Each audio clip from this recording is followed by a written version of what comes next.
Welcome to another quick tutorial from EpoxyJewelry.com. Today I'm just going to show you a few tips and tricks to using our two-part epoxy, jewelry epoxy.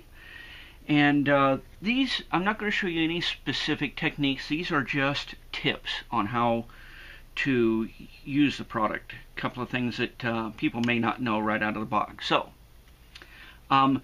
these little disposable cups are the best way to measure and mix small amounts of epoxy.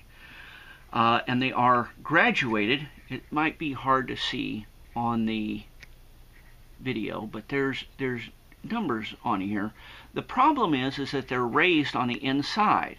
So when you pour epoxy into it, they become basically invisible. So what I use is a fine point Sharpie to mark my spots beforehand. Okay, so in this particular case, I'm going to mark. You can use any measurement you want as long as you get the mix 2 to 1.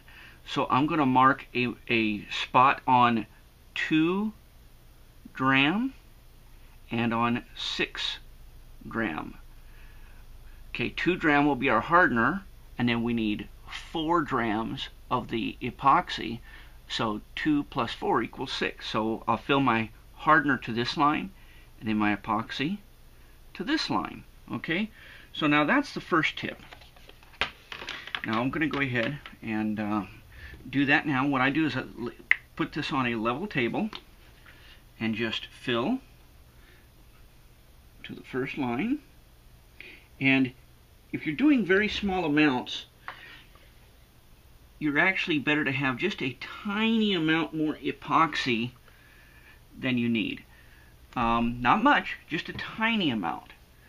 Okay, so there's my epoxy. That's my hardener, I'm sorry. You need more hardener.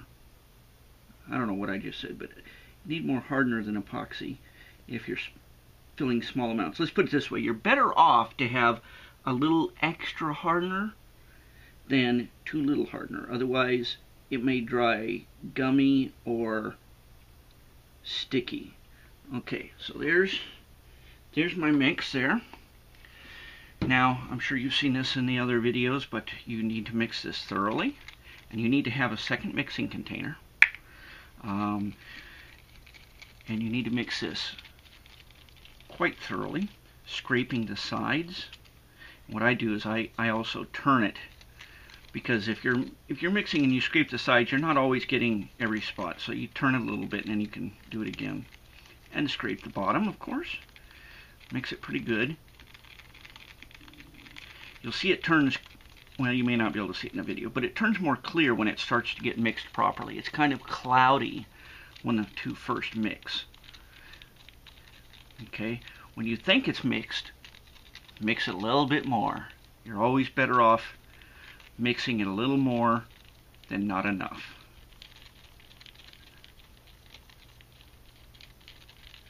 Okay, now I'm going to go ahead, put it in my second container. And the reason we do this is to not allow any unmixed product in this container. Don't scrape the sides of this one when you're putting it in there. Okay, so and we'll mix this a little bit more.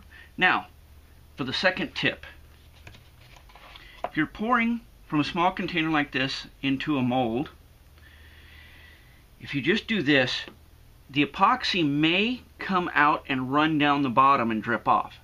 Very messy, very hard to deal with. So how do we prevent that? There's a very easy trick. Take your wooden stick, put it on the edge of your bottle or your mixing container, and use it. And it will follow that edge down. That's simple. It won't run down the side. Okay? And that's just a real quick tips for that. Thank you very much for watching.